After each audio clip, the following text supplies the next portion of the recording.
इयत्ता 12वी विषय भूगोल प्रकरण 5वे द्वितीयक आर्थिक क्रिया स्वाध्याय. प्रश्न पहिला आहे साखळी पूर्ण करा. तर मित्रांनो याची साखळी पूर्ण करायची आहे आपल्याला. तर ती अशी होईल: 1. लघुउद्योग हाताने निर्मिती उद्योग चिनी मातीची भांडी बनविणे. 2. कुटीरोद्योग कुशल कारागीर कुंभार. 3. ग्राहकोपयोगी वस्तू थेट वापरासाठी तयार औषध निर्मिती. 4. खाजगी क्षेत्र वैयक्तिक मालकी टाटा लोह पोलाद उद्योग. प्रश्न दुसरा योग्य सहसंबंध ओळखा. ए. विधान आणि आर कारण. विधान आहे मुंबई येथील दमट हवामान सुती वस्त्रोद्योगास पूरक आहे. त्याचे कारण आहे उद्योगास मोठ्या प्रमाणात पाणी आवश्यक असते. फक्त ए बरोबर आहे, फक्त आर बरोबर आहे. ए आणि आर दोन्ही बरोबर आहेत आणि आर हे ए चे अचूक स्पष्टीकरण आहे का? ए आणि आर दोन्ही बरोबर आहेत आणि आर हे ए चे अचूक स्पष्टीकरण नाही. तर याचं उत्तर असेल ड. ए आणि आर दोन्ही बरोबर आहेत आणि आर हे ए चे अचूक स्पष्टीकरण नाही. 2. ए. भारतात औद्योगिक उत्पादनामध्ये विविधता आहे. आर. भारत हा कृषीप्रधान देश आहे. पर्याय फक्त ए बरोबर आहे. ब. फक्त आर बरोबर आहे. क.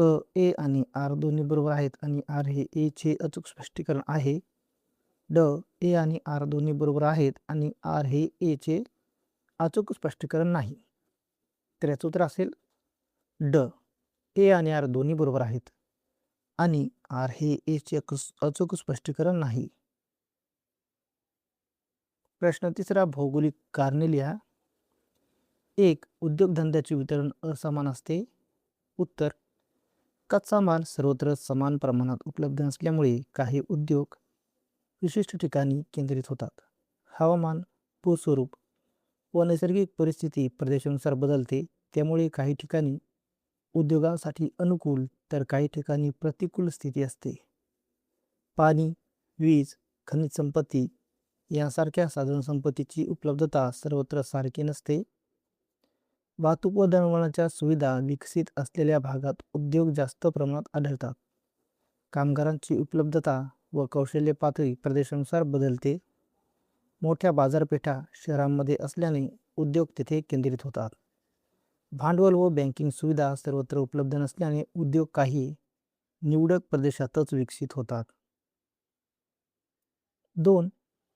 धनबाद या खनिजबहुल क्षेत्रात लोहपोलाद कारखाने स्थापन झालेले आढळतात. उत्तर: धनबाद परिसरात कोळसा व लोह खनिजांचा मोठ्या प्रमाणात साठा आहे. लोहपोलाद उद्योगासाठी आवश्यक कच्चा माल जवळच मिळाल्याने वाहतूक खर्च कमी होतो. कोळसा हा महत्त्वाचा ऊर्जा स्रोत असल्याने उद्योग चालविणे सोपे होते. या भागात रेल्वे व रस्ते वाहतुकीचे जाळे चांगले विकसित झालेले आहे. कामगारांची उपलब्धता मुबलक प्रमाणात आहे. जवळच्या औद्योगिक क्षेत्रामुळे पूरक उद्योगही विकसित झाले आहेत. बाजारपेठेपर्यंत तयार माल पोहोचवणे सोपे असल्याने उद्योगांची वाढ झाली आहे. 3. कोकणातील रत्नागिरी आणि सिंधुदुर्ग जिल्ह्यात अनेक फळ प्रक्रिया उद्योग स्थापन झालेले आढळतात. उत्तर: या भागात आंबा, काजू, फणस, नारळ यासारख्या फळांचे मोठ्या प्रमाणात उत्पादन होते. फळे नाशवंत असल्यामुळे त्वरित प्रक्रिया करणे आवश्यक असते, म्हणून उद्योग उत्पादन क्षेत्राजवळच उभे राहते. स्थानिक पातळीवर कच्चा माल सहज उपलब्ध होतो. किनारी व दमट हवामान फळ उत्पादनासाठी अतिशय अनुकूल आहे.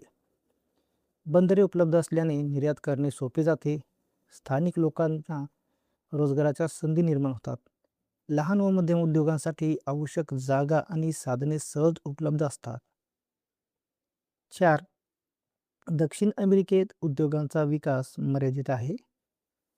उत्तर: ॲमेझॉन खोऱ्यातील घनदाट अरण्ये व उष्ण दमट हवामान उद्योगांसाठी प्रतिकूल आहे. वाहतूक व दळणवळणाच्या सुविधा अनेक भागात अजूनही अपुऱ्या आहेत. औद्योगिक विकासासाठी आवश्यक भांडवल व आधुनिक तंत्रज्ञानाची कमतरता आहे. कुशल कामगारांची उपलब्धता कमी आहे. काही देशांमध्ये राजकीय व आर्थिक अस्थिरता असल्यामुळे उद्योगांना प्रोत्साहन कमी मिळते. बाजारपेठांचा अभाव व लोकसंख्या वितरण असमान आहे. नैसर्गिक साधनसंपत्ती असूनही तिचा योग्य वापर होत नाही. प्रश्न 4 टिपा लिहा. 1. स्थानमुक्त उद्योग. उत्तर: ज्या उद्योगांवर स्थानाचा फारसा परिणाम होत नाही ते स्थानमुक्त उद्योग म्हणतात. कच्चा माल, उत्पादन कौशल्य व ग्राहक अनेक ठिकाणी उपलब्ध असतात. कच्चा व पक्का माल दोन्ही वजनाने हलके असतात. वाहतूक खर्च कमी असल्याने उद्योग कुठेही स्थापन करता येतात. या उद्योगांचे स्थलांतर करणे सोपे असते. उत्पादन प्रमाण कमी पण मूल्य जास्त असते. आधुनिक तंत्रज्ञान व संप्रेषण सुविधांवर अवलंबून असतात. कच्चा माल व बाजारपेठेवर अवलंबित्व कमी असते. उदाहरणे: घड्याळ उद्योग, हिरे चाचणी. जागतिक पातळीवर विस्तार करणे सोपे असते. 2. सार्वजनिक उद्योग. सार्वजनिक उद्योगांची मालकी केंद्र किंवा राज्य शासनाकडे असते. सर्व भांडवलाची गुंतवणूक सरकारकडून केली जाते. उद्योगांचे नियंत्रण व व्यवस्थापन शासन करते. लोककल्याण व देशाच्या विकासासाठी हे उद्योग चालवले जातात. मोठ्या प्रमाणावर रोजगार निर्मिती होते. पायाभूत सुविधा विकसित करण्यास मदत होते. नफा हा सरकारकडे जातो व जनहितासाठी वापरला जातो. महत्त्वाचे उद्योग या क्षेत्रात असतात.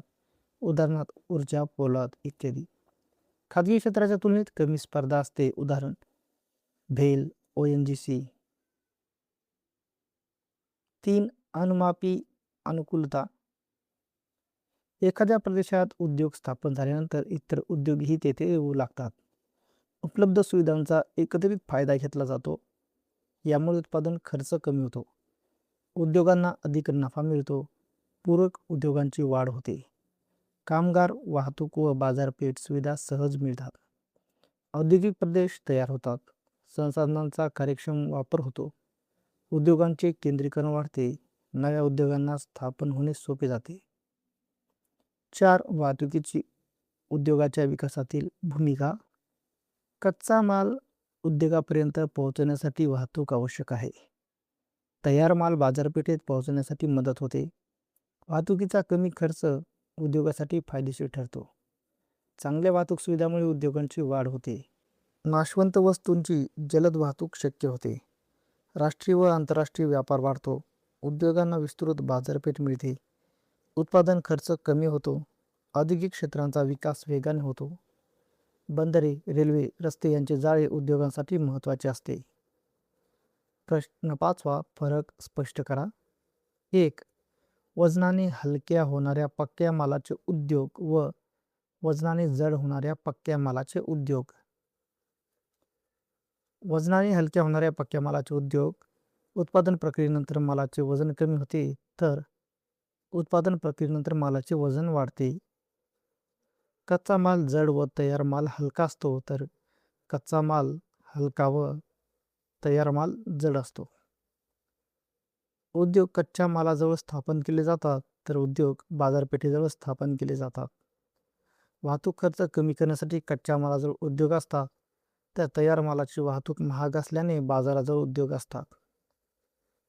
उदाहरण: साखर उद्योग, सिमेंट उद्योग. उदाहरण: पेय उद्योग, बेकरी उद्योग. 2. प्राथमिक व द्वितीयक व्यवसाय. प्राथमिक व्यवसाय नैसर्गिक साधनसंपत्तीवर आधारित असतात तर द्वितीयक व्यवसाय हे कच्च्या मालाचे रूपांतर करून तयार माल बनवला जातो. प्राथमिक व्यवसायातून निसर्गातून थेट वस्तू मिळवल्या जातात तर द्वितीयक व्यवसायात औद्योगिक प्रक्रिया वापरली जाते. प्राथमिक व्यवसायात मानवी हस्तक्षेप कमी असतो तर द्वितीयक व्यवसायात मानवी हस्तक्षेप हा जास्त असतो. प्राथमिक व्यवसाय ग्रामीण भागात जास्त प्रमाणात आढळतात तर द्वितीयक व्यवसाय हे शहरी भागात अधिक प्रमाणात आढळतात. प्राथमिक व्यवसायाचे उदाहरण आहे शेती, मासेमारी, खाणकाम तर द्वितीयक व्यवसायाचे उदाहरण आहे कापड उद्योग, लोह पोलाद उद्योग. 3. अवजड व हलके उद्योग. अवजड उद्योग मोठ्या प्रमाणात उत्पादन केले जाते तर हलके उद्योगात लहान प्रमाणात उत्पादन केले जाते. अवजड उद्योगामध्ये जड यंत्रसामग्री व मोठे भांडवल लागते, तर हलक्या उद्योगामध्ये कमी भांडवल व हलकी यंत्रसामग्री लागते. अवजड उद्योगात कच्चा माल जड व मोठ्या प्रमाणात असतो, तर हलक्या उद्योगात कच्चा माल हलका असतो. अवजड उद्योग मोठी जागा व अधिक कामगार लागतात, तर हलक्या उद्योगासाठी कमी जागा व कमी कामगार लागतात. अवजड उद्योगाचे उदाहरण आहे लोहपोलाद उद्योग, जहाज बांधणी, तर हलके उद्योगाचे उदाहरण आहे खेळणी उद्योग, इलेक्ट्रॉनिक्स वस्तू. प्रश्न 6वा, खालील प्रश्नांची उत्तरे लिहा. 1. उद्योगांच्या स्थानिकीकरणावर प्राकृतिक घटकांचा होणारा परिणाम स्पष्ट करा. उत्तर: उद्योगांच्या स्थापनासाठी प्राकृतिक घटक अत्यंत महत्त्वाचे आहेत. उद्योगांसाठी योग्य जागेची निवड ही हवामान, भूगोल, पाणी, जमीन आणि नैसर्गिक साधनसंपत्ती यावर अवलंबून असते. उद्योगांच्या स्थानिकीकरणावर प्राकृतिक घटकांचा होणारा परिणाम पुढीलप्रमाणे. 1. हवामानाचा परिणाम. थंड किंवा उष्ण हवामान उद्योगांसाठी प्रतिकूल ठरते. सुसह्य हवामान उद्योगवाढीस अनुकूल असते. 2.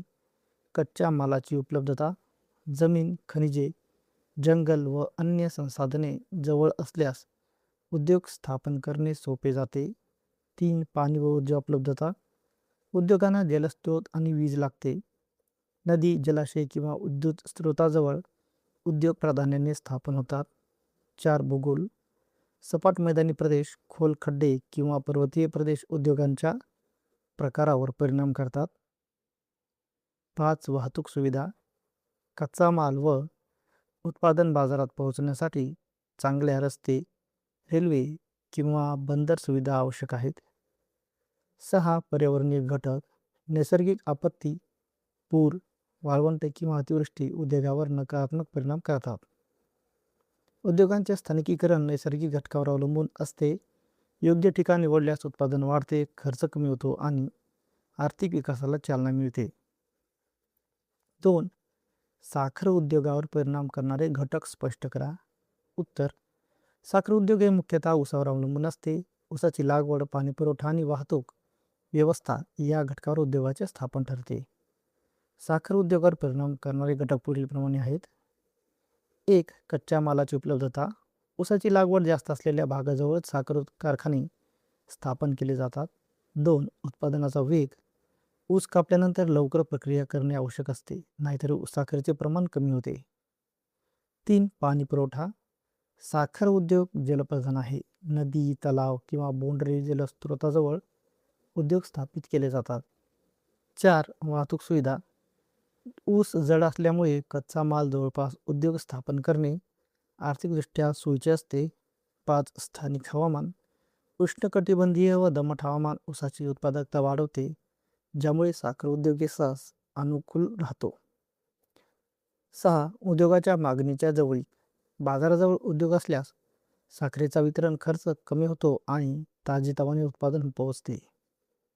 साखर उद्योगाचे स्थानिकीकरण मुख्यत्वे ऊसाची उपलब्धता, पाणीपुरवठा, हवामान व वाहतूक खर्च यावर अवलंबून असते. या घटकांची योग्य जुळवाजुळव उद्योगासाठी फायदेशीर ठरते. 3. मध्य ऑस्ट्रेलियातील उद्योगांच्या मर्यादित विकासास जबाबदार असणारे घटक सविस्तरपणे स्पष्ट करा. उत्तर: मध्य ऑस्ट्रेलिया आंतरदेशीय वाळवंटासारखा प्रदेश असून येथे औद्योगिक विकास खूपच मर्यादित आहे. मध्य ऑस्ट्रेलियातील उद्योगांच्या मर्यादित विकासास जबाबदार असणारे घटक जे आहेत ते आहेत पुढीलप्रमाणे. 1. प्रतिस्पर्धी हवामान. अतिशय कोरडे आणि उष्ण हवामान असल्यामुळे कृषी उत्पादन कमी होते. 2. कच्च्या मालाची कमतरता. कृषी, खाणकाम, वनसंपत्ती कमी असल्याने उद्योगासाठी आवश्यक संसाधने उपलब्ध नाहीत. 3. पाण्याची मर्यादा. औद्योगिक विकास प्रक्रियेसाठी आवश्यक पाणी उपलब्ध नाही. जलस्रोत फारच दूर आहेत. 4. वाहतूक सुविधांची कमतरता. बंदर, रेल्वे किंवा रस्ते कमी असल्यामुळे कच्चा माल व उत्पादन बाजारात पाठवणे महाग आहे. 5. मानवी संसाधनांचा अभाव. कुशल कामगार आणि मोठ्या प्रमाणावर लोकसंख्या कमी असल्यामुळे उद्योग स्थापन करणे कठीण आहे. विकासास अभाव. आर्थिकदृष्ट्या मागास असलेले क्षेत्र उद्योगासाठी कमी आकर्षक ठरते. मध्य ऑस्ट्रेलियामध्ये उद्योगांचा विकास मर्यादित राहतो कारण हवामान, पाणीपुरवठा, कच्चा माल, वाहतूक आणि मानवी संसाधने यामध्ये गंभीर कमतरता आहे. यामुळे औद्योगिक गुंतवणूक कमी होते. प्रश्न 7वा, खालील माहिती नकाशात भरून योग्य सूची द्या. 1 रूर औद्योगिक क्षेत्र, 2 जपानमधील एक औद्योगिक क्षेत्र, 3 दक्षिण आफ्रिकेतील एक औद्योगिक क्षेत्र, 4 ऑस्ट्रेलियामधील एक औद्योगिक क्षेत्र, 5 पंचमहाल सरोवराजवळील औद्योगिक क्षेत्र. तर मित्रांनो, या पद्धतीने तुम्ही उत्तर लिहू शकता.